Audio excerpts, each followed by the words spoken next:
Following what's called the Collins model of instruction. In our little mini guidebook, we will find the Collins model. It also is in the Spalding book. On page 3 of the mini guidebook, next to the photograph of the child sitting, okay, we'll have to put our pencils down for now. Keep our hands quiet. It's because otherwise people will get distracted and they'll watch something besides. But, yeah, just for now, just hold your hands, put your pencils down. We'll practice in just a moment. Okay? The Collins model has 6 features, and I will also demonstrate this on the board. These are very important.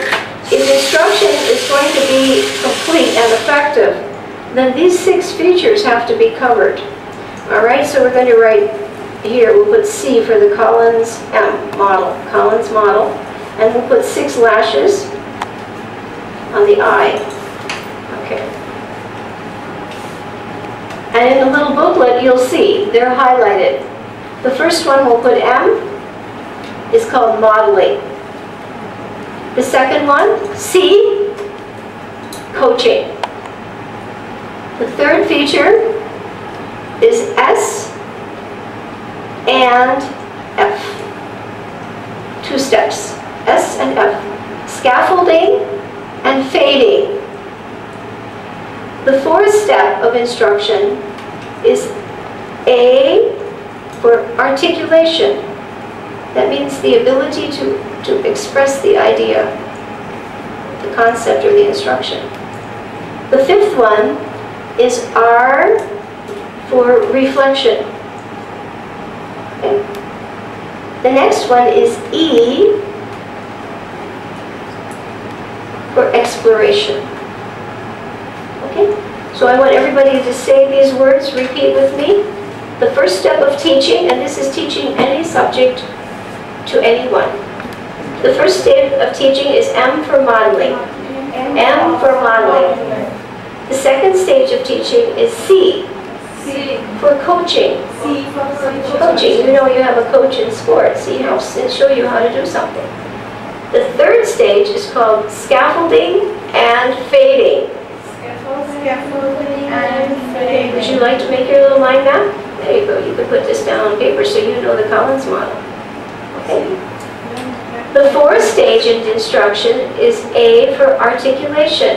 A for articulation. The 5th stage of teaching is R for reflection. R for reflection. The 6th stage of teaching is E for exploration. E for exploration. Very good. So this is essential because until these 6 stages have been carried out, the instruction is incomplete. The teaching has not taken place. Teaching means the child has learned it. Until the child learned information or a skill, it has not been taught. Is that clear? That's often not understood. Yes. Until the child has learned either information or a skill to the level of mastery, the teaching has not taken place. Teaching means taught. It doesn't mean covered or presented. Now, Spalding says that and other books on education. So that's another misconception. Many people feel that teaching stops at the point of covering information. But that's not when it's done. So obviously, the child has to be guided until the final stage of instruction, the 6th stage. And these are the 6 steps. Okay? So in this little booklet, under modeling, an expert carries out a task so that students can observe and build a conceptual model of the required processes. So you see here we've been explaining each step, and the child gets an idea of what's the concept. We've been explaining to them. You see why we've made them explain what they do. Coaching. The teacher guides, prompts, and provides feedback as the student performs the task. Scaffolding and fading. In instructional terms, a scaffold is a support system. When scaffolding, the teacher provides support because the novice learners are not yet able to independently perform the task. When the majority of students can accurately, that's a mistake there, accurately perform all or part of a skill, teachers fade, withdraw support. So the better the child is at executing the task, the less the teacher has to intervene. A, articulation. The teacher requires students to verbalize the principles, rules, or situations underlying knowledge. This process can take place through dialogues, critiques, or summaries. It is well known in learning theory that verbalization aids transfer to new situations. You see the importance of that? Verbalization aids transfer to new situations. If I can explain something, then my chances of applying the information under different situations is much greater. If I cannot explain it, I have less of a chance to do that. R for reflection.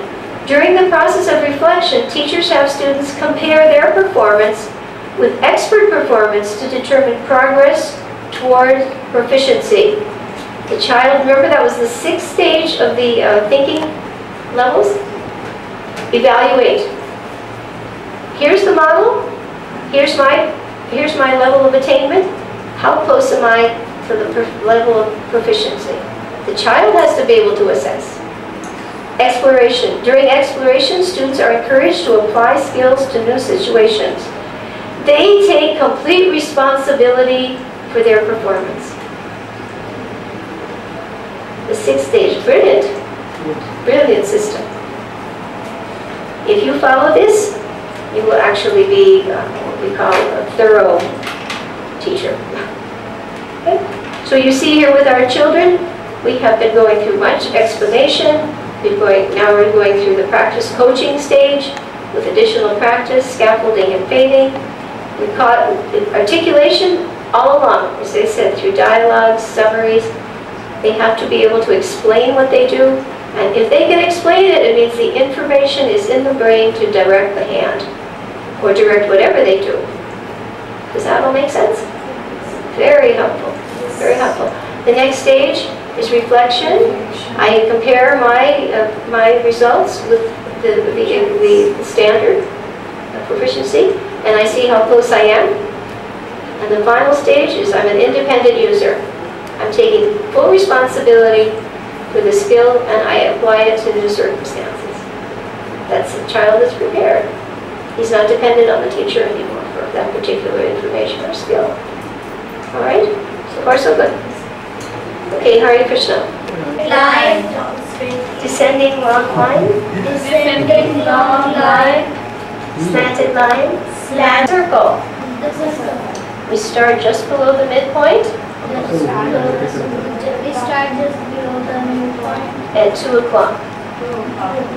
Go around to the midpoint, Now around the midpoint. around to 10, Around to 10. around to 8. Very good. That's nice. Okay. Next is the short straight line. Next is the short straight line. We start at the midpoint We start at the midpoint and drop down to the baseline. and drop down to the baseline. Okay. The next feature The is next this tall straight line. The next feature is tall straight line. Okay. Now you want to be sure your paper's slant a little bit and your line doesn't slant. You want to try to see if you can straighten your line. Okay. Curve your fingers properly. Straight line, so it should not Okay. be slanted. We start at the top line We start at the top line and we drop down 2 spaces and we drop down to the spaces to the baseline. to the baseline.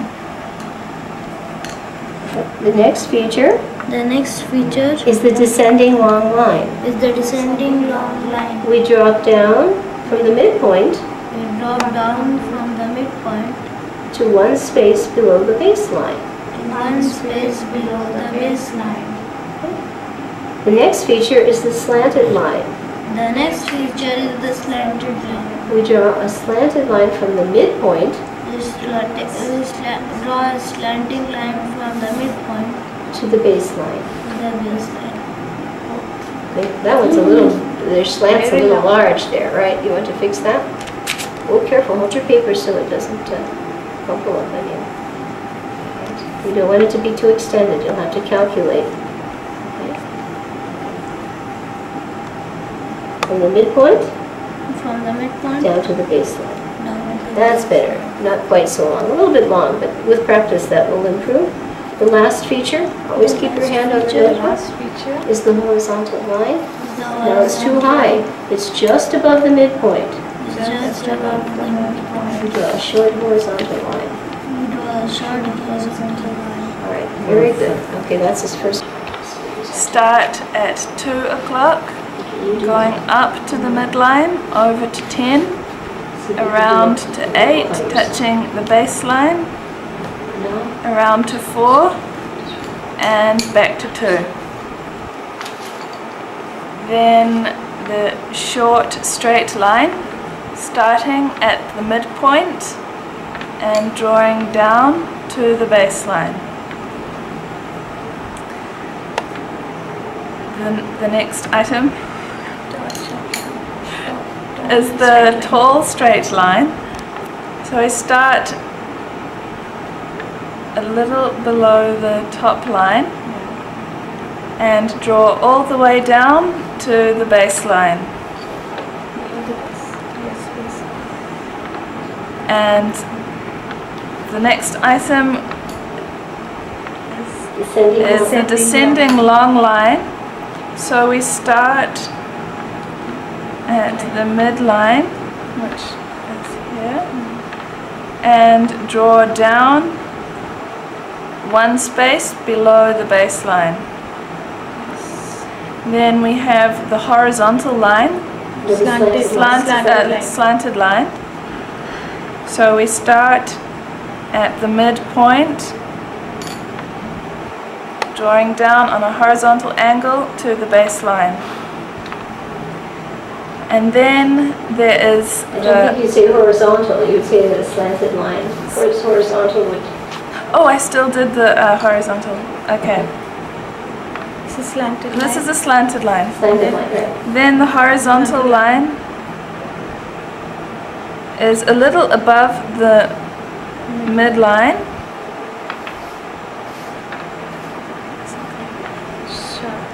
circle. We start at 2 o'clock. We touch the midline. Can we use And a then- pencil instead? Yes. That would not be good in this case. Yeah. Because then you cannot make a correction. Then go around to 10 o'clock. Then 8 o'clock. Touch the baseline. Then 4 o'clock. And then back to 2. This is a circle. Then next is a short straight line. We start from the midline and drop down to the baseline. Then next comes the tall straight line. So we start from the top line, drop down to the midline, and then drop below to the baseline. And next comes the slanting line. Oh, sorry, This one is coming. This is one. We start from the top line and then go down to the drop down to the midline and then to the baseline. And next comes the So that means you're not rounding it now. descending long line. We start from the midpoint and then drop down to the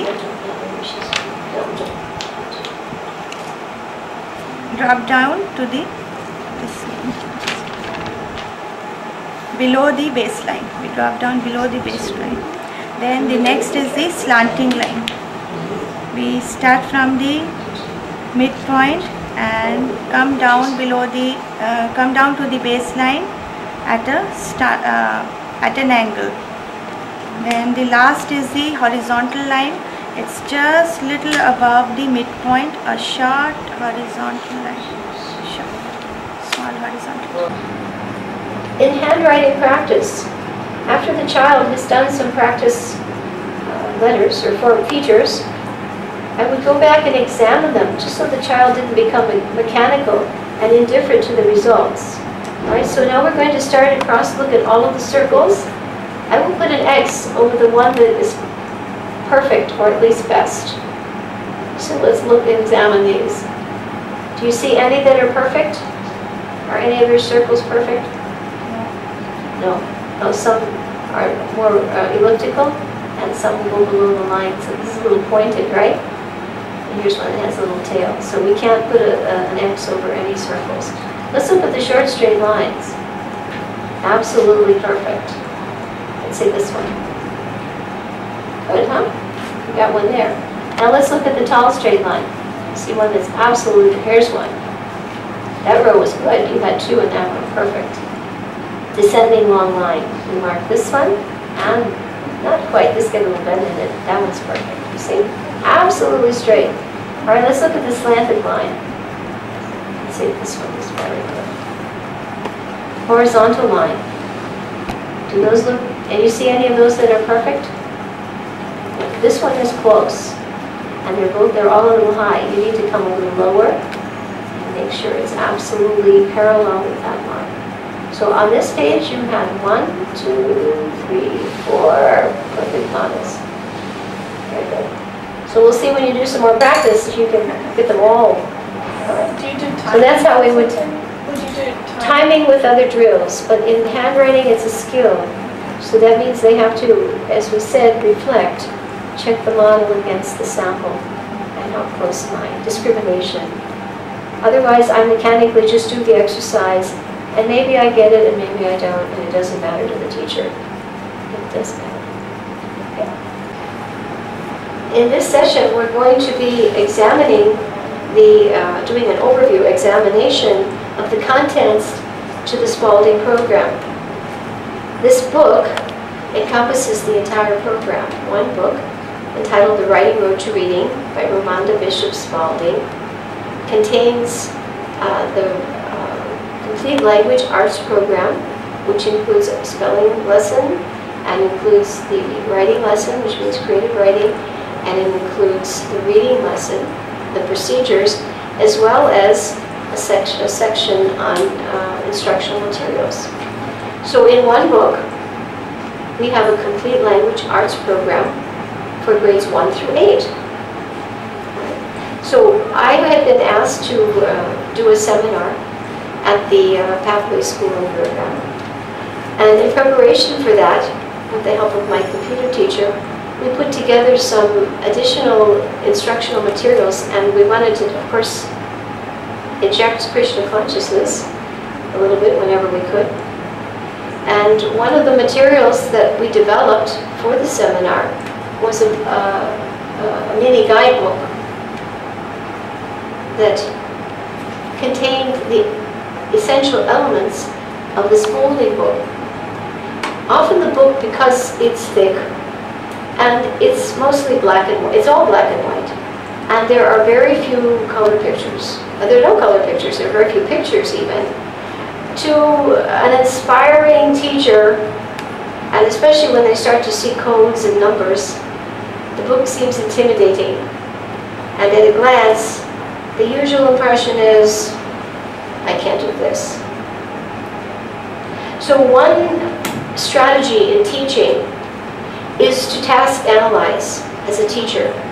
What do I want to convey, and how do I analyze it, break it down, and present it in a student-friendly way? We do that for anyone. So at Pathways, these teachers were my students, as you are now.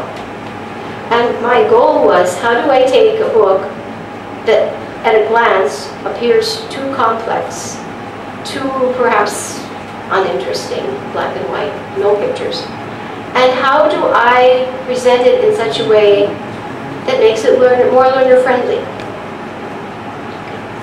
So the result of that decision was to come up with a little mini guidebook that, in a very simplified fashion, contained all of the essential elements of the Spalding program.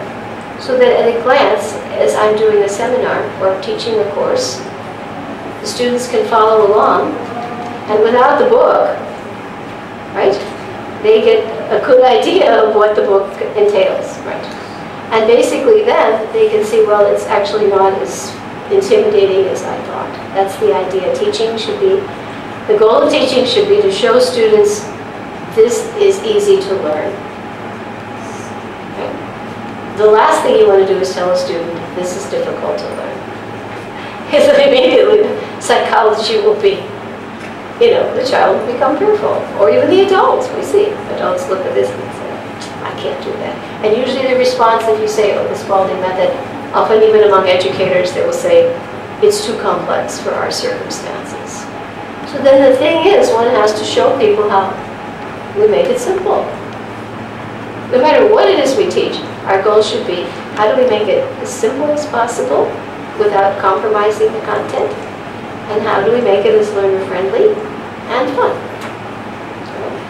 So that was the purpose. So in this little session now that we're going to be recording for the benefit, hopefully, of some others who may have thought Spalding was too complex, we're going to be following the mini book and covering it in a systematic way so that we master the minimum. We look through the book as an overview first, then we go to the subtopics that are in the book, and then we learn those. Then, when you are faced with Spalding, you have a structural foundation of the contents as well as a very clear orientation of where I can find what I need. Maybe you just need a spelling list. Maybe you just need the writing lesson. Okay. You'll know where it is. Okay. Are we ready then? Okay. So let's do a quick overview of the mini guide. All right, and we'll go through my thinking.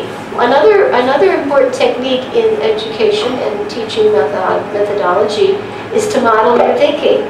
So how we do something is actually the thought process that went in it. Okay. So of course the first page of the book includes the title, the author, and the benefits. The purpose of that is in case anybody wants to know, is this applicable to me in my circumstances? So we see that on the first page, the title, the author, and we see what are the contents, the Spalding method, and we see, yes, we were homeschoolers. I see home situation, right? Okay. We're going to do a quick overview. We won't go into memorization yet. On the second page, we did a systematic introduction here. The book is essentially in two parts. So that helps us. If we break something down at least in two parts, then we can focus on either of the parts. So we have entitled here, Key Features. Part 1 includes lessons, procedures, and theoretical foundation. So the first part of the book, which is more than half, includes the instructional lessons, how to do them, and the theoretical, philosophical foundation for why the system works. Okay. So that's the first section of the book. The second section of the book, part 2, and follow along with your finger, by the way, we encourage using what we call the accelerator, because in speed reading, the most essential tool you have is your own hand. There are various methods of using the hand, but the introductory method is to use the index finger. And even when you're talking, even when you're lecturing on the board, and even now you'll notice people have pointers. They have little red lights when they're lecturing, so that the group can follow. Because the eye will focus and attention will follow the eye. If the eye is captivated, then the mind goes with it. And then the student is much more attentive and retains better. So part 2, and follow along here, is instructional materials. And we'll be going over later in detail. Right now we're doing first stage overview. This is what you do when you teach. You take the book that you have to cover. Let's say it's a science book, a material science book, but you still want your children to cover it. And you do this with them. Okay, let's look at the title. Let's look at the inside title page. Let's see what all the headings are. Let's read them together. Okay, so that's what we're doing. Because it's like a tree. We started with the trunk, main branches, like the Lord Chaitanya tree, right? Lord Chaitanya is the main trunk, and we have Nityananda and Advaita. And then you have all the sub-branches and then the roots, all the sannyasis, right? So that's how that's the Chaitanya Charitamrita is structured like that. Okay. So then we have, on the next page, we have the essential elements. So you have here a graphics organizer. These are very helpful because remember, we remember more easily something we see, 30%. So we see right away, this is the Spalding Language Arts Circle. And this is from their own book. So we can see the program is broken up into 3 portions, like a pie. Spelling, writing, reading, and in the center, the core, is the philosophical basis. Okay? All right, so now we review. How many parts to the book? 2 parts. And, Mataji, what are the 2 parts? Without looking, can you remember the 2 sections of the book? You, all right, yes. Okay, Shara? Language arts. The first, yeah, we have 2 divisions to the Spalding book, okay? So go back to your first. What are the 2 key features? Your book is in 2 parts, okay? So the first part is Lesson plans, procedures. procedures, right. Lessons, procedures, and the foundation, okay? And the second? Instructional materials. Right. So you know, actually the book isn't as threatening. It's half of what I thought I had to learn because the other is just materials. Okay. So now, Sevamarti, how many portions are in their circle here? This language arts circle. What are the 3 subdivisions of this circle? Reading and writing. Spelling, reading, and writing. Okay. So essentially, this book has essentially a spelling section, it has a writing section, and it has a reading. Okay. All right. Philosophical base. Right. Okay. Now on the next page, okay, and the introduction, still we're in the introduction. Under again, essential elements. That means these are things we must know. We must know the program. Now, this subtitle is called Educational Philosophy. And on this page, we have something very important. We have all of the major philosophies that have proven to be effective in teaching. And they have been delineated in the Spalding book to show that the Spalding method incorporates them all. So let's count. 1, 2, 3, 4, 5, 6, 7, 8, 9. 9 philosophical precepts that have been integrated into the program. Now, Sri Shoda, how do you think that would be important? Why would that be important? Especially for your own sake, if you want to be convinced. And then if someone asks you about Spalding, why would it be important to know this list? It's obviously the core of the system. It's the core, right. And it gives you your scientific foundation, your philosophical base. And even in our Krishna consciousness, every day we have to hear regularly the Bhagavatam, the Bhagavad Gita. Without the philosophy, the practice becomes sentiment, and perhaps the practice dissipates. You know, it cannot be maintained without reinforcement. So this is your philosophical foundation for how you do what you do for the instructional methods. And you'll find some of the methodology that we were discussing earlier in our mind mapping. You'll find that it's reflected in some of these points. Again, this is current educational philosophy that has proven to be effective. So Spalding has shown that their system has taken all that into account and incorporated it. So quite a few points. On the next page, and we did a little inset in this already, is something very important. It's in the latter part of the book, but I put it in the very beginning. It's called the Collins Model of Instruction. And it's a 6-point feature that gives us the proper methodology for presenting anything to anyone. We have to impart information on a level of mastery. We follow the Collins model. and it has 6 points. Okay. Now we come across a picture. Again, not many pictures in this Spalding book, a few drawings and a few graphics organizers. The book is basically what we call the Rice-Dahl and Japadis of language. It's a basic book, essential. So you see here a picture of a child sitting at a desk, and this is the correct sitting position, because all of the instruction starts with doing everything properly. So you get the points for how to sit, and if you need to keep that on your desk when you're teaching, and you don't need to remind the children, you can have this on your table at a glance. You don't have to go through a thick book. You can have the guidebook. On the next page, we see the handwriting, hand positions. At the top for the right-handed student, in the middle for the left-handed student, and the bottom for the student who has gone to the chalkboard and has to hold a piece of chalk in the proper way. So we have 3 illustrations on the next page. And again, if your students are in doubt or someone questions why the need for something, you can make reference to the book. And for more information, you can refer to the text. Now we're actually beginning with what's called the spelling lesson. All right. Actually, the spelling lesson began with a picture. The spelling lesson, if you see at the top of the page, right, it's a spelling lesson, and it's the first page of that. Because the spelling lesson, it doesn't just, usually when you get a spelling program, there'll be a spelling book, and they just have words you learn to spell. But the spelling program is all-inclusive. Every aspect of being a good speller is taken into account, which includes sitting properly.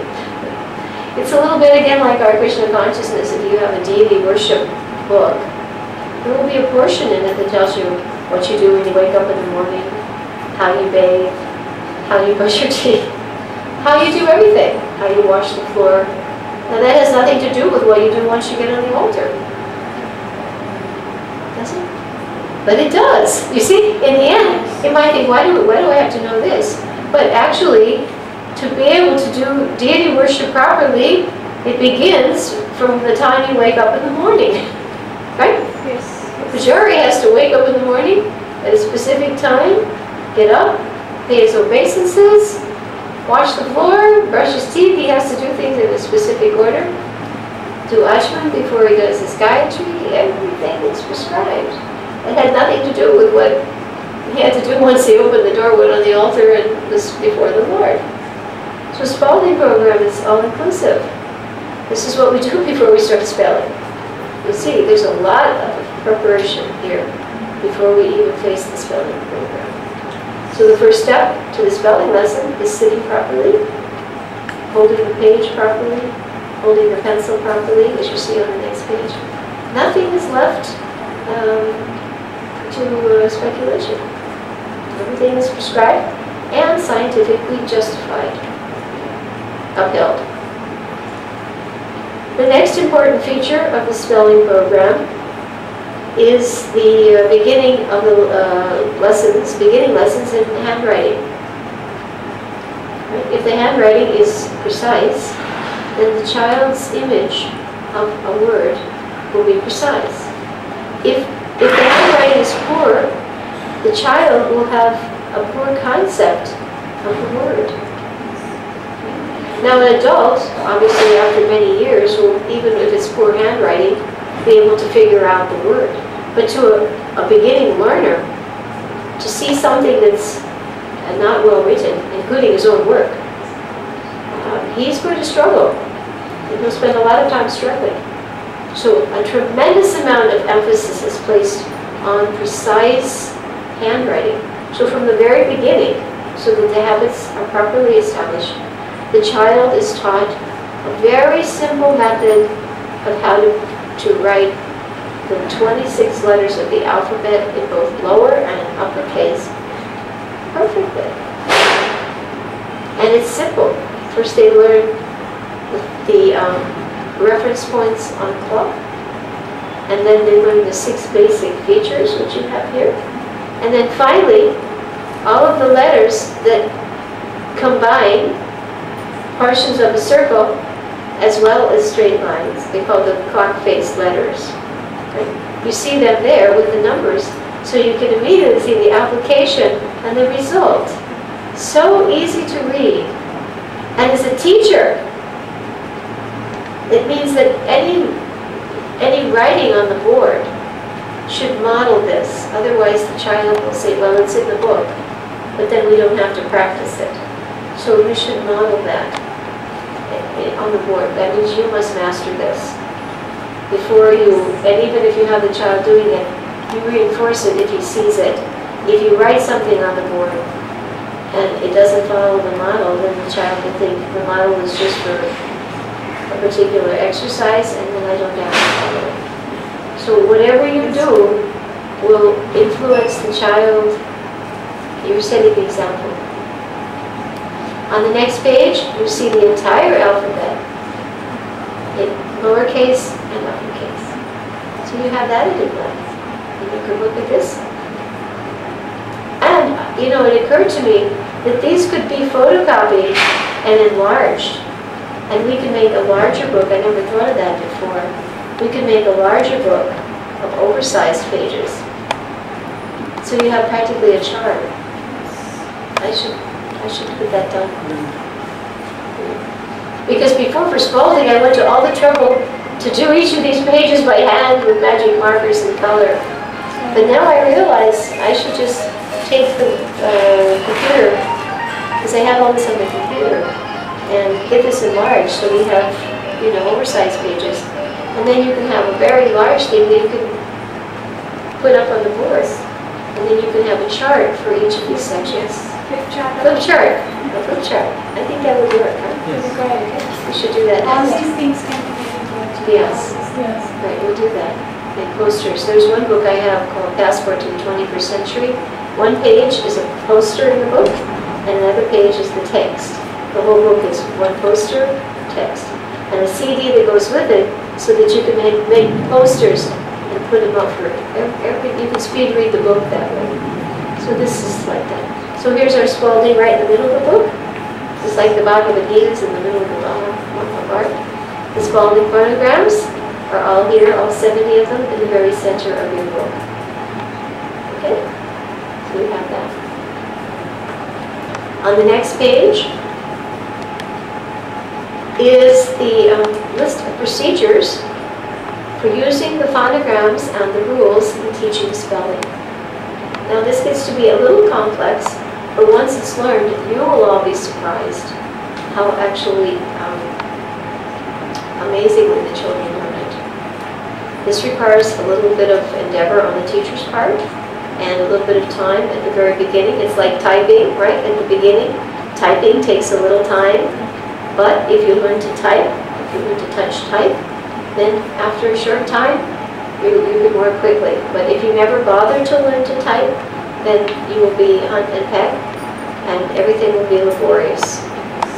So I compare Spalding, the spelling lesson to typing.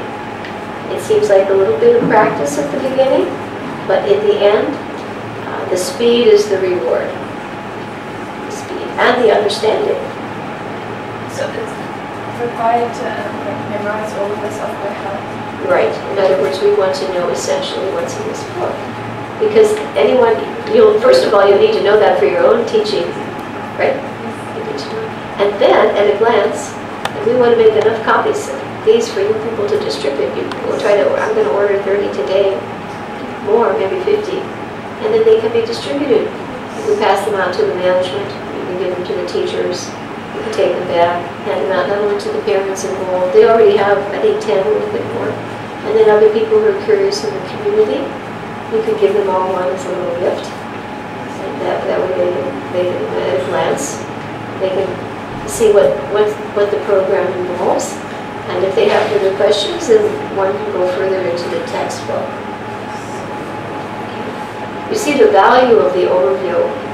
And if you can do this with your children for every book that you have to study, you created, you photocopied certain pages, and you created your own little mini books. It'll be very, very handy. We're coming up with ideas as we do this, huh?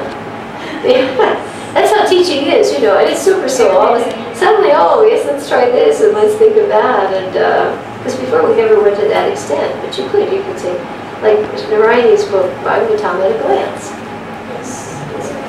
Like you say, well, my geography book at a glance, so that we don't waste time on material subjects that there's a need for to some extent, but we don't want to waste valuable life, and we want to use more of our time towards study of Shastra. So on the next page, we have the primary spelling vocabulary notebook sample page. So Spalding includes not only the spelling list, but a little notebook that, well, actually, this is a sample spelling page. This begins how we do the spelling list. And I think on the next page we see the notebook. Yes. And this begins at the third, I think it starts at the third grade, because now you see the child is writing script. Print is used up through the second grade, and at the third grade, the conversion is to script. So here we have the sample page in the Spalding notebook. And this includes the essential features, principles, and rules. It's amazing what one will know. And this notebook has, I'm trying to think how many pages it is. It's not that extensive, but the child does it. And he has a very strong foundation in the rules behind spelling that he has to number. If you notice, did you notice on the previous page, you saw some numbers? You see section A through G, the first spelling word that the child has is me. And you notice it's underlined, the E, and then R, period 4. So right away, the teacher introduces there are 29 pronunciation spelling rules. They are not taught separately. They are introduced as they come up in the spelling word. So when we teach the word me, we explain that a vowel at the end of a short word or a syllable usually says its name. So in this case, it's not E, it's E. So we underline the E, and this is the rule 4. And that's the rule. So we put R, period 4. So when the child is tested, he is required to write at E, underline at E, R, period 4, and explain it. Now, how many people would have even bothered to think that at the end of a small word or a syllable, a vowel usually says its name? But the very first word they spell, they underline the vowel, and they tell you the rule number. Okay, from the very first word, they know more than most people. And what she does, she so systematically repeats that rule every time it comes up. So by the end of one lesson, the child starts to spot it, and he'll say, Rule 4, Mataji. And if you forget to mark it on the board, they'll point that out. I've had that happen many times. I'll be writing some words on the board, and I'm marking things, and the child says, you missed Rule 4, Mataji. So that's pretty amazing, and that's coming from little children too. So you can see at a glance the power of their system, which involves marking, underlining, syllable division, and rule indication. There are 29 rules. Marking meaning putting the line underneath. Right. You'll see the spelling, this teaching spelling includes, you look on this page, the marking system. Okay, alright. Right? That's part of it. It's a code. Okay. And that's not so difficult. You get that in music, right? Yes. Music.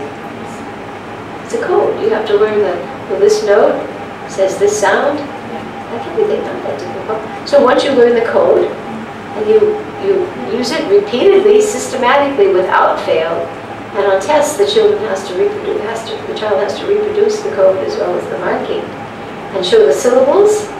The child analyzes every word. There's very little memories involved. It's thinking. And she starts with she uses the errors list, extended errors list. That list is 2,300 words of the most frequently used words in English. So if a child has mastered the AIR spelling list, he can face, practically decode any word, and he can probably spell most words correctly. Because almost every combination is in the extended AIR spelling list. Okay, understand so far? And on the next page you see here by grade 3, at the end of grade 2, the writing switches to cursive and the notebook begins, which includes all of the fundamentals of the pronunciation and spelling rules, which are 29. And again, they're not taught boringly, laboriously. When the word comes up that incorporates one of these 29 rules, it's indicated and explained, and then the child from that point on knows the rule. It's practical application rather than just an abstract philosophical one. They see it, and they have to reproduce it. So here I did a little code. The rules are written out, and they're in your book in a written out form. But number 1, you see QU, right? And here what I did, we put in bold type the particular phonogram. And these are just triggers. Okay? So the rule for number 1 is QU. Whenever we have the letter Q, it always is accompanied by the letter U. That's our first rule 1. So this is pronounced well. So you'll hear here, pronunciation rules are introduced in the phonogram reviews. So all of this here at a glance, you have the memory triggers for that rule. So you don't have to go through a lot of text. And then eventually the children know all this. Through enough spelling words, they'll know these in practical way. I even have a set of flashcards for the rules. I didn't know if you had interest in that, but we can also photocopy that. I made them myself, didn't print them. Now on the next page, we come into the next lesson. All this first section was the spelling, which remember now included how to sit, how to hold a page, how to hold a pencil, how to make the clock face letters, how to make the features, how to apply them to the alphabet, both lower and uppercase. So it's very systematic. So now we have what's been incorporated since Spalding died. She departed, and there's a whole institution that has continued this what she offered and built upon it. So the writing process is here. And that's even taught in universities, the 4 steps of the writing process. And in the Spalding, and apparently you can even order these, are little cards. You see them here? They're organizers that a child can fill out, like a lesson plan. A child can fill out, if I'm writing a narrative, then I have to decide what's the point of view, what's the setting, what's the main idea, what's the ending, the conclusion. In other words, from the very first level, the child knows how to do a narrative, an informative piece, and a combination informative narrative, because he has the organizer. This starts with grade 1. That's why I'm saying it's a very, very, very systematic. Yeah. How do I write a story? Well, I need to decide the point of view. I have to establish my characters. I have to have the setting, which is the place and time. I have to have a main idea. And eventually, I have to know what's the event and the plot. Is this the same for speeches? I beg your Is pardon? this the same for speeches? That's because that was depending on if it's a story or if it's an informative. The informative model here, you see here. And here is a combination informative narrative. Many children's books have what we call embedded knowledge. It may be a book about a family of rabbits, but in the book about rabbits, they will talk about how to plant a garden. You know what I mean? You know, it's clever. The writers are clever. It's called an informative narrative. Some stories are just narrative, but most stories are both. You'll always learn something about life in a story, not just about emotions. Yeah, something about that. It's called embedded content. And here, on the next page, 16, in the reading lesson, this is brilliant. This is brilliant. From the first grade, the child is taught how to evaluate literature, not just read it. How do I decide if this has literary merit? What are the attributes of quality literature? Can you imagine? In the first grade, they can take a piece and they can tell you, well, is this a quality piece? Obviously, the Bhagavatam will fit the description. And you see here, they learn these topics, and they learn to identify them. Precise language, emotional appeal, content, insight into people and life, and universality. These are very, very evolved concepts. This can show a child's talent, how much a child can do that we don't understand. Because that's what I'm saying. As an adult, we don't understand what We capability a tend to child underestimate. That is the biggest problem. So this thing can Oh, yeah, you show will, everything yeah. that a child has. Right, the child has so much potential, and you have a whole system that helps you, and helps the child come to that level, realize its potential. It sharpens the child's brain. Oh, yeah, no. The children who do Spalding are very sharp. They're very sharp. Not only in terms of knowledge, but they become alert and they become. This would be so easy for him as well. It's not that it would be so difficult for No, him. it's not difficult. She's made it. That's what I it think is. it would take the confusion out of a lot of learning. And it's integrated. That's another feature because it's all integrated. Usually things are taught separately. Well, right now students are going to do spelling. And then another course will be, we get a whole series of textbooks that deal with grammar. And then we have to buy a whole other set of textbooks that will deal with how do we write, right? So you have all these textbooks, but the child has a hard time seeing how they are integrated. So the one feature about Spalding is it's called integrated instruction, and she has a chapter on it. And you see that's what we do. When we give a spelling list, we cover everything. Grammar, creative writing, not only spelling. And we add Krishna. Here's something very brilliant. Now reading, strand 2, this is the second important theme. Teaching comprehension. Did you notice? How do we teach comprehension? Normally we just assume, well, does the child comprehend or does he not? That's his problem, right? No, it's not his problem. How do we teach a child to comprehend? That's a very important aspect. So if you notice the reading section is not something like, oh, we just know how to read. That's something that's automatic.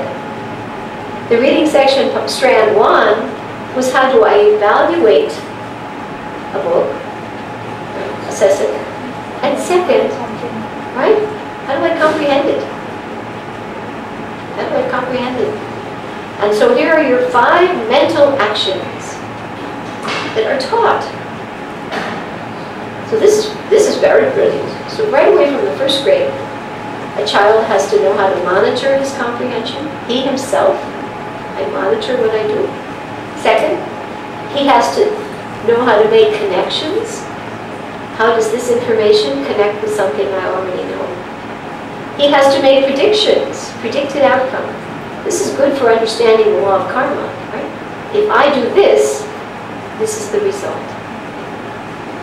If I see something happening, I predict. If somebody's doing this, then this will probably happen. That takes thinking. Obviously, modern civilization has not done that too much. If I use up all the petrol, You don't want people to think. no. If I use up all the petrol and I cut down all the trees, so predicted outcomes, right? How to reformat and categorize information, very important. I have some information. How do I reformat it? That's what we've done in this book. How do I take the information and present it in such a way, categorize it, reformat it, so I can access it more efficiently, I can remember it more efficiently, I can teach it more effectively. It's a very important skill. It's a thinking skill. It's a critical thinking skill. But and finally, mentally summarizing. How do we take the essential information and express it in a very simple way? Mentally summarize. Such an important thing. Actually, this is reading strand 3. I'm sorry, I thought it was. The text, oh, here we go. Strand 2, that was these pictures, forgive me, was narrative, informative, and informative narrative. Strand 2 is how do I know, recognize the literature? Does it fall? This is what you call the complement of writing, right? Is this book a narrative? Is this book an informative book? Is this book a narrative informative? So that's strand 2. And then the third strand is comprehension. Can I monitor my comprehension myself? Can I make connections with other information I have? Can I predict outcomes? Can I reformat, categorize information for easy retention or instruction? And can I summarize mentally? Teach this. Now we have on the next page, sort of cut off here, 18.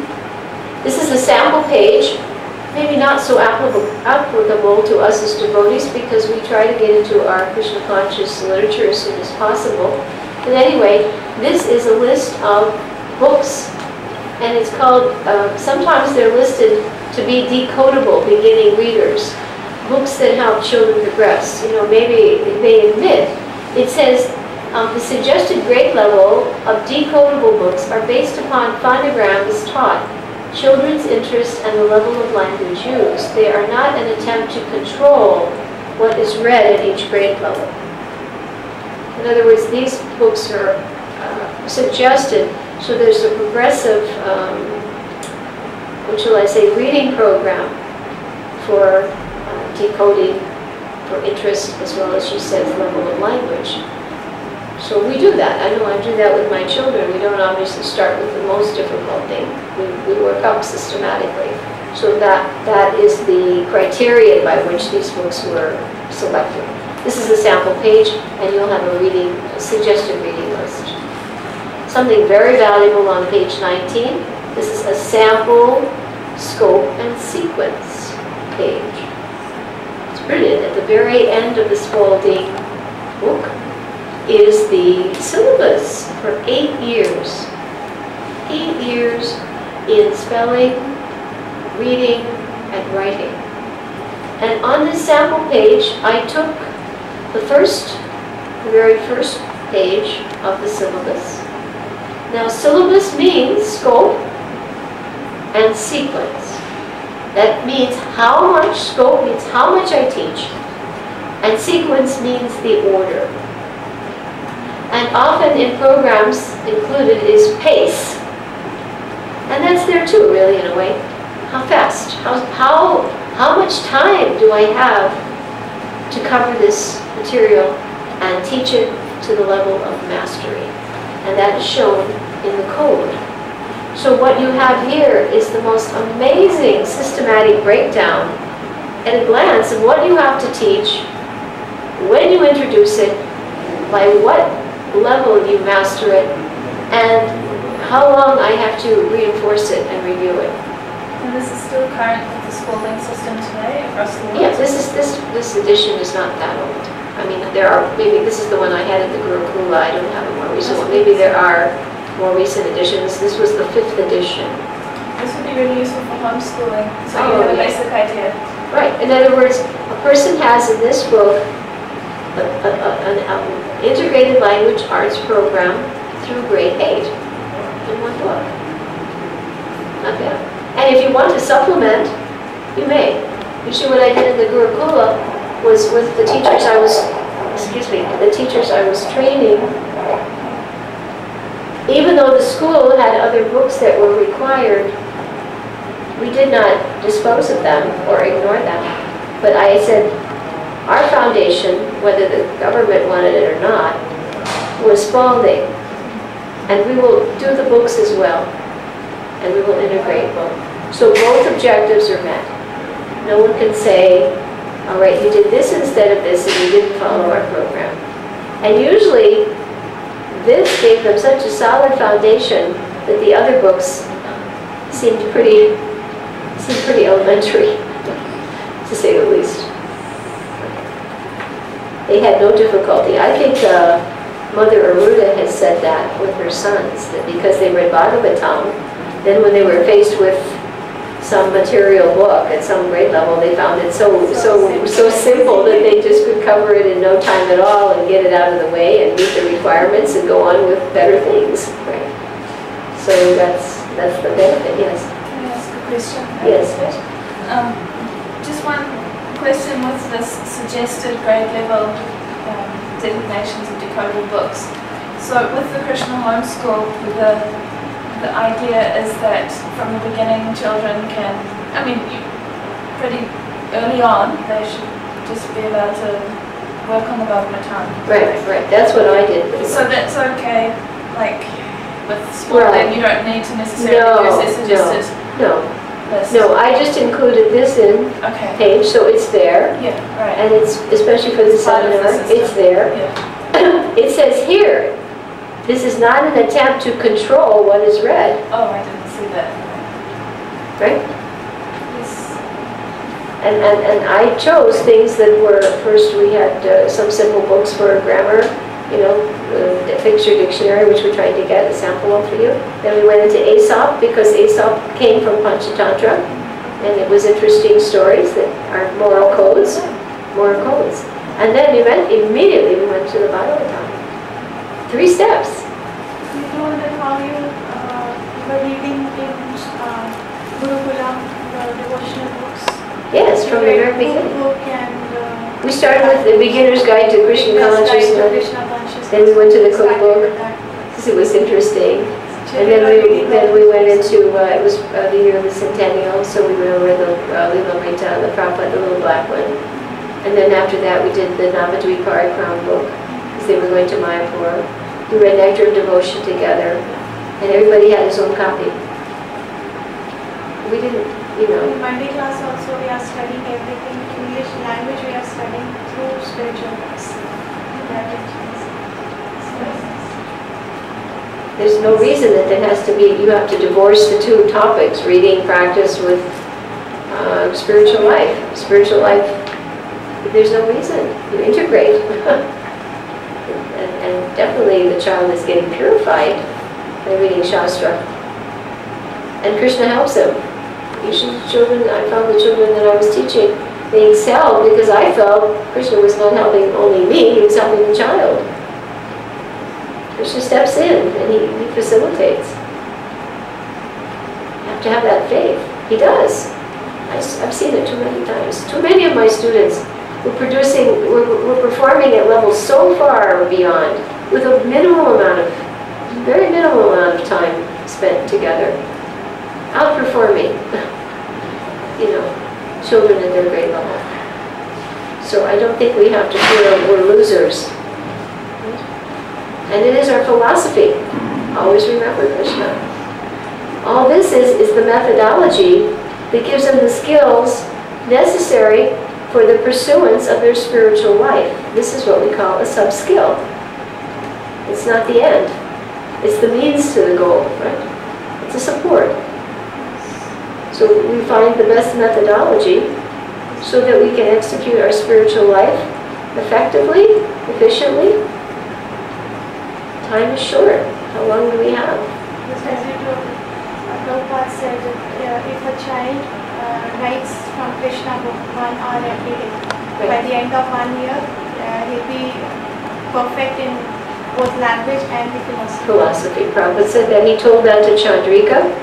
She was the headmistress, and when she came to Vrindavan, when the Dallas Gurukula closed, and she brought the girls and her husband at the time, Rupa Vilas brought the boys, and he personally told her, if you follow this method of using the Krishna book at age 5, and for 1 hour a day a child reads and says and writes, and one notebook, and then goes to the second blank copybook, and the amount that he could recall from memory, he writes that, and then he checks his own work and corrects any spelling, capitalization or punctuation mistakes.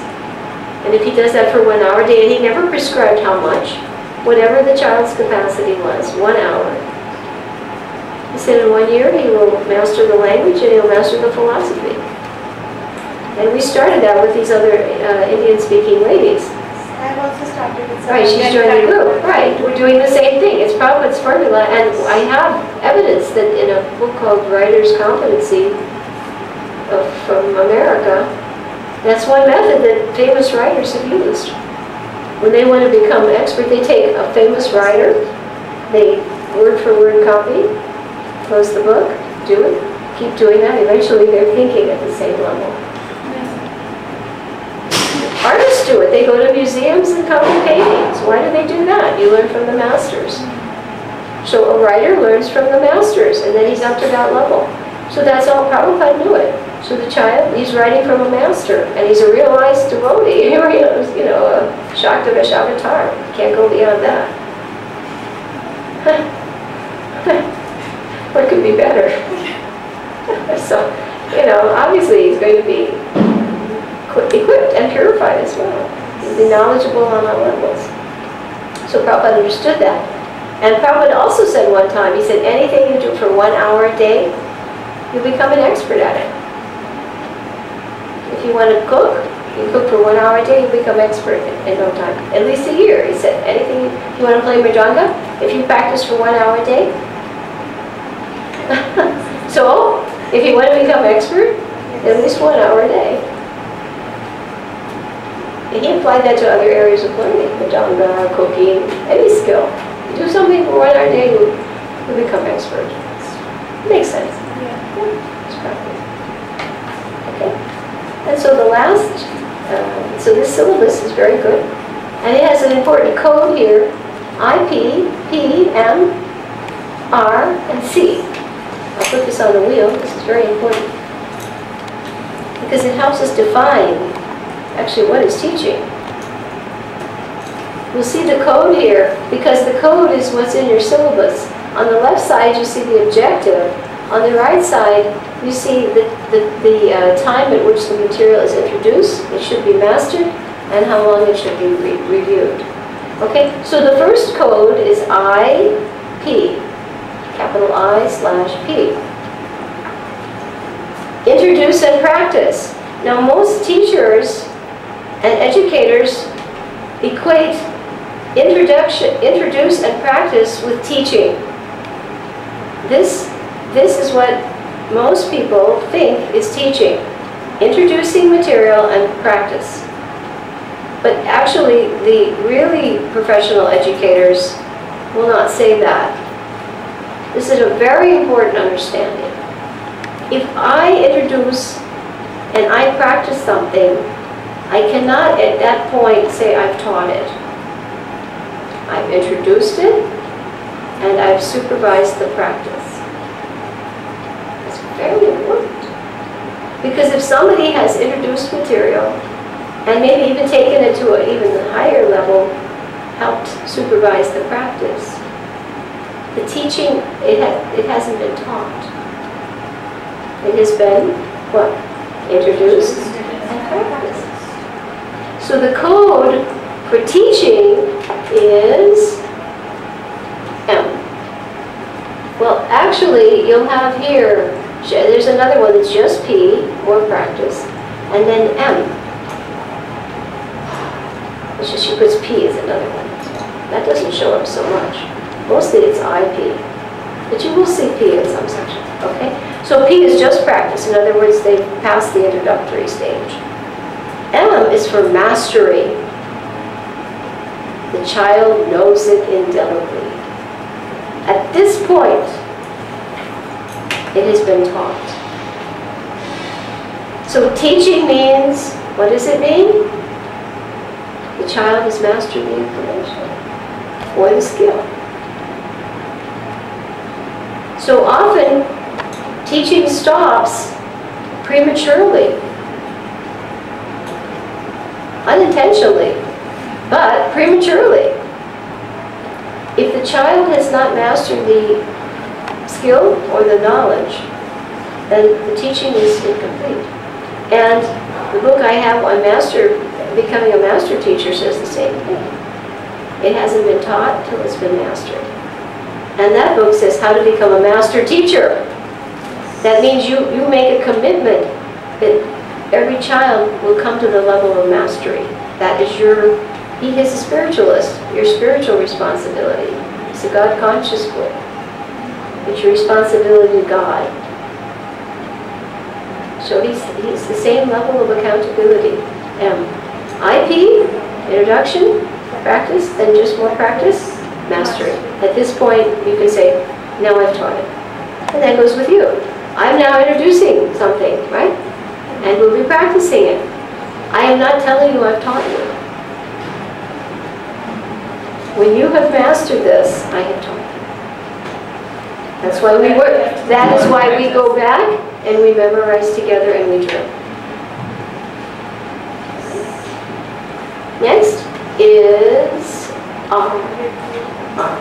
R has two definitions, review and reinforce. Now those have very specific meanings. Review means we go over something again and again, right? In the same way, practice. Reinforce means I show an application that strengthens the review.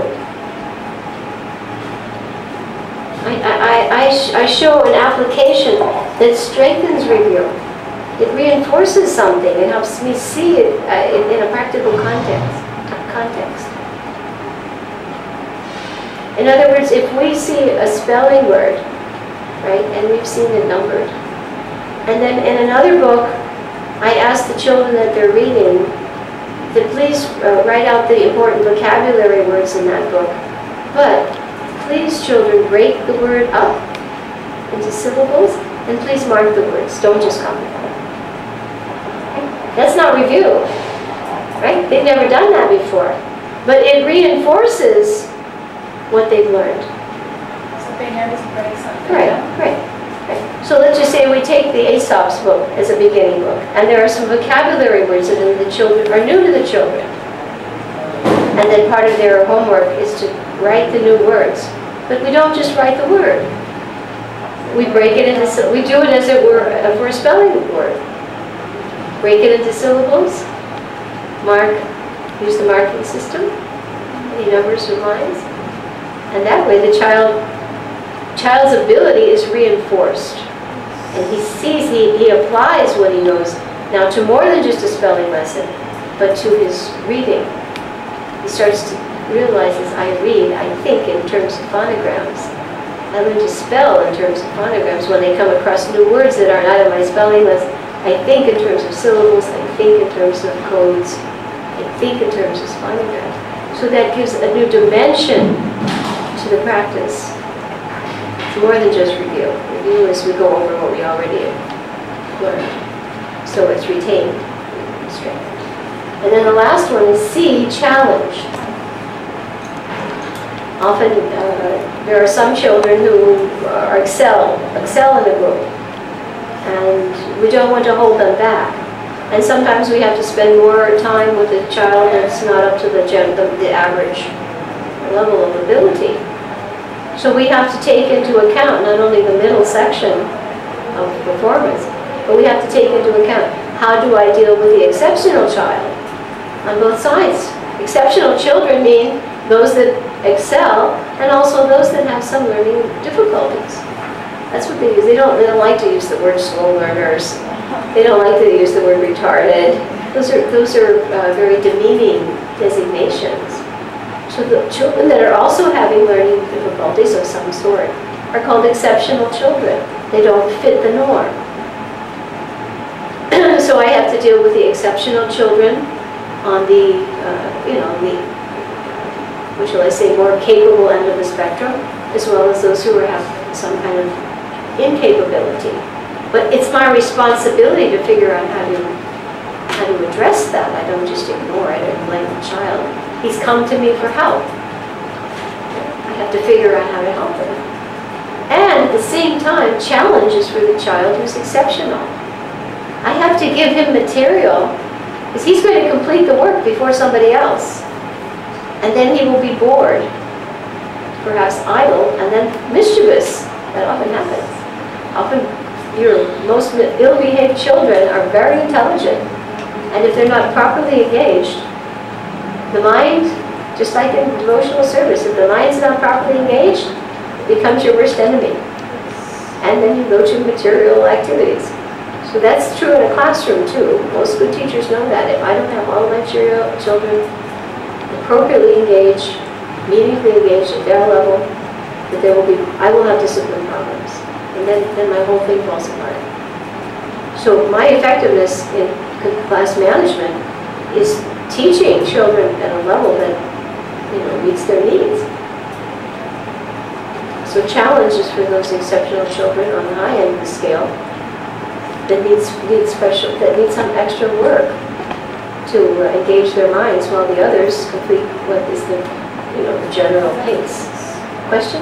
I can think of a couple of children that I know who do seem quite naughty. Mm-hmm. If they were engaged in such a way, would they be pacified? Most likely. They're nice children, but Most likely. they have lots of energy and mischievous. Most likely, they just don't know what to do with their energy. That's what Krishna consciousness is. Engage them fully, 24 hours a day.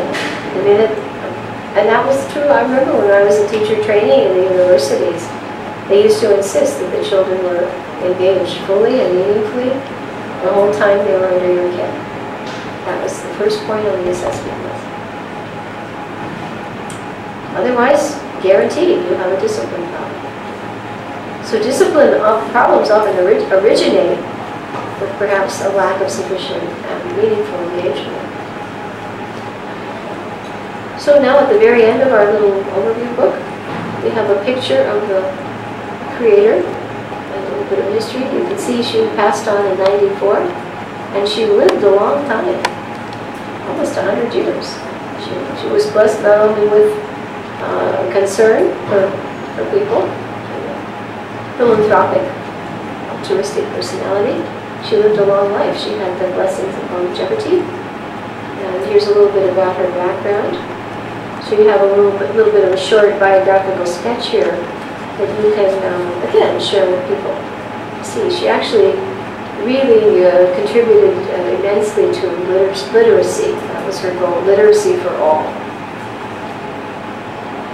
And on the last page, we have some evidence here. You'll see any book, you get even our books, Krishna Conscious books. Prabhupada would often have them find somebody who is an authority in the field, and give them a book and ask them to write an endorsement. So here we have 2 endorsements from people in the field, educators at the university level. Endorsements about the Spalding method. That helps people who may not know so much about it and maybe they're materially inclined. Well, how do I know this is good? So you find almost any book. Every book has some endorsement. Who is going to recommend this book? What are the qualifications of that person? So look at that. Okay. Has that been helpful? Okay. Any questions at this point before we conclude this session? This has been a long one. Great. So that we can clarify any points of understanding, and also if any of you had to deal with situations that you feel you're going to be put into circumstances in which you will not be able to address other people's questions about the program. And we're going to allow now a little time for that kind of an interactive. So, do we have any questions now that we've done just a preliminary overview, not so much about the detailed information in the book, but a preliminary overview of the contents of the book. For those of you who want to teach the system, you must be conversant with the material in the book. So the overview now is our introduction, IP, right? Introduction to the book. So do we now have some questions? Yes, Mataji. With the Spalding system, and especially in relation to Krishna homeschool, the Krishna homeschool process, if there's an older child say, between the ages of 10 to 13, that type of age, and they're about to begin Krishna homeschool, how does the Spalding method work with them? How do they just fit in? Maybe they already know how to read. Well, of course, they should know how to read and write. So how will they fit in with Spalding? All right. The essential consideration with any child coming to you, be it a brand new student at a beginning level, age 5 or even younger, and also with older children, is diagnostics. And you'll see one of the features in the philosophy is that Spalding is diagnostic. Any system requires a diagnosis at the beginning, otherwise we cannot assess and monitor progress. We'll make the analogy of going to a doctor. If the doctor is prescribing treatment for an ailment, he must know the present condition of the patient in order to be able to evaluate the effectiveness of the treatment. If he doesn't have that as a reference point, he cannot assess if the medicine or the practices are improving the condition of the patient. So similarly in education, any child that comes to a school, or let's say a homeschooling situation, assessment needs to be made in many areas, not only in terms of level of operation, but in terms of levels of interest, in terms of general abilities, in terms of, as we have even our spiritual life, the importance of the content, right? The importance of a Krishna conscious content in what we do. So if be the child young or older, the first thing to do is assess the needs. What are the needs? And at what level is this child performing? So that has to be done. And if one needs to take the help of diagnostic systems, for instance, the 12-year-old that comes, what's the spelling age of the child? Maybe the child is 12, but the spelling age may be college level, first year. They have that. They do have a way to test that. Let's say the child is 12, but has not had much effective instruction. The spelling age may be 5th grade. And the child, well, that would not be too far off, but let's just say 2nd grade. The child is 12. So then obviously we need a catch-up program.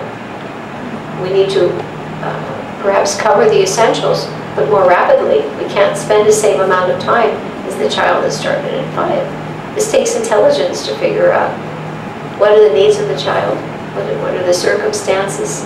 It will differ.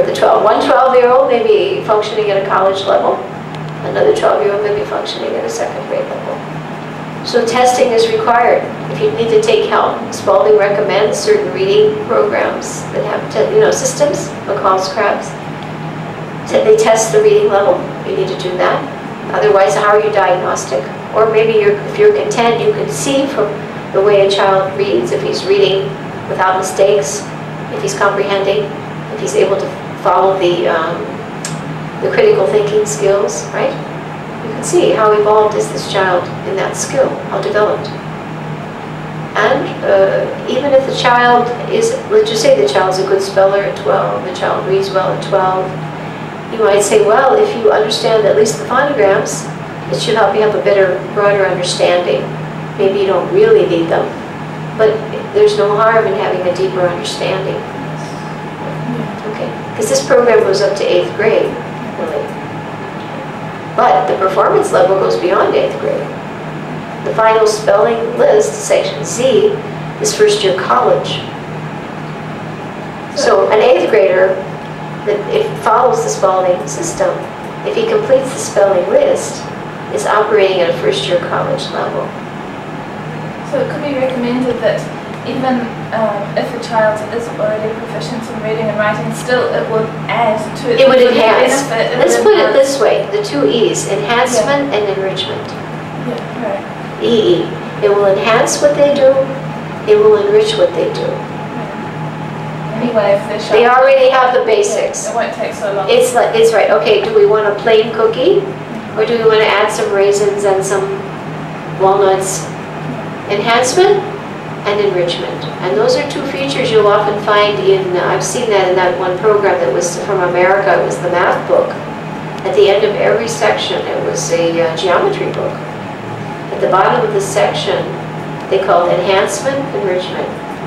Activities that could be done with children that were performing above the grade level. So you'll get children like that. If the child is performing below his grade level, then he needs a catch-up program.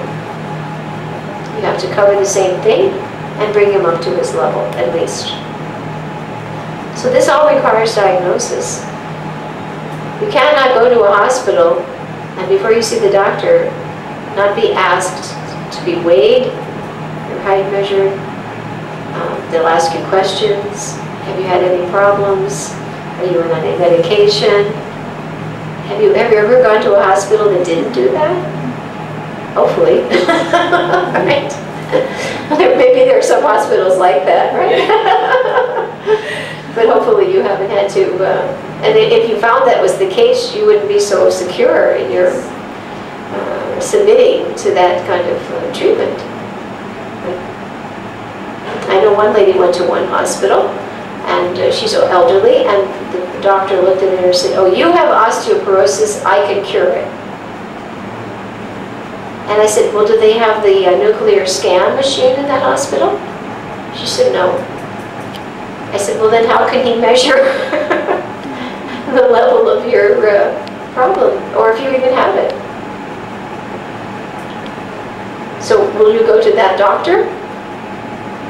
If he's telling you, "Oh, you have osteoporosis and I can cure it," he doesn't even have the diagnostic equipment to assess her present circumstances, what to speak of her progress. So it's imperative that as teachers you find assessment methods. You find standardized testing programs to use in conjunct with your materials. Children are going to come in, and then you're going to say, at this starting point, you've come to me. All right, you're 5 years old, Krishna Priya, Pathway School, you're reading at upper 5th grade level. Are they going to deal with her the same way they deal with the 5-year-old who has no reading background at all? They can't. So you understand, you need to have diagnostic tools. So maybe you need to find out, and they exist. There are standardized programs. Just, research and find them. Spalding recommends some. They have their own spelling grade level in very few cases. I asked the Pathways, they said yes, they have a spelling grade assessment test. And even like privately for homeschooling and things like that. Right, and if I don't know that much about homeschooling packages, Right. but if they don't have, then you just check with a school that has a good reputation, right? And has good results, students and the parents are very satisfied. And ask them, can you please help me find a testing program? I mean, there'll be something for them. Right? You have to do a little research. I personally cannot recommend anything beyond what Spalding had recommended for, we have the spelling grade level testing program right built in. And we're photocopying that book for you. So you can assess their spelling grade level. And McCall's Crabs, again, she works in conjunct with that. So you get their grade level books, and I think they're graded like A, B, C, D book, E and F. And F would be for higher level children, going up through 12th grade for Springfield. And obviously book A is for your beginner readers. They have paragraphs, and the child has I believe it's 5 minutes to read a paragraph and answer 4 questions. And according to the number of correct answers, a reading level is established. McCall's Crabs, and it's what she recommends. And if one cannot get a hold of that, then you just try another school and see how did Pathways figure out that Krishna Priya was reading upper 5th grade level? They must have had some way to do that. So you have to do that. And if the child's performing very, very well, then you don't have to spend too much time. Just say, well, does it interest you to learn the phonograms? It can enrich your understanding of spelling, maybe even improve it. And you just get real with people. You don't try to enforce it on anybody who may not be inclined or not see the benefits. If they want it, fine. If they don't. And it's up to you to be conversant enough with the system so that you can show someone, almost anyone, that there are aspects of this program that might enrich and enhance what you know. You won't need the whole thing. I don't have to teach too many people maybe how to sit, but maybe even some adults might need to know that, right? Need to know the benefit of sitting properly. I mean, they need to know the benefit of knowing phonograms, even if I'm an adult. You don't know them yet, but already you can see there must be some benefit, or there wouldn't be a whole system built based on it that's producing amazing results. And even if you don't want to teach it, it will enhance your own appreciation of that there actually is a system to spelling in English, which people thought there wasn't. They thought it was complete memorization. But no, there is a system. And if I know it, why should I want to know anything? Right? Knowledge enhances life. And if it helps in my Krishna consciousness, perform better, you have to evaluate. We have to take into account the spiritual needs. Spiritually, will this help me in some way? We don't just waste time accumulating knowledge. That's gyan. Our knowledge has to be purposeful, our acquisition. The purpose of this system is to help children learn to study Prabhupada's books as soon as possible. Okay, first question, was that satisfactory? Yes.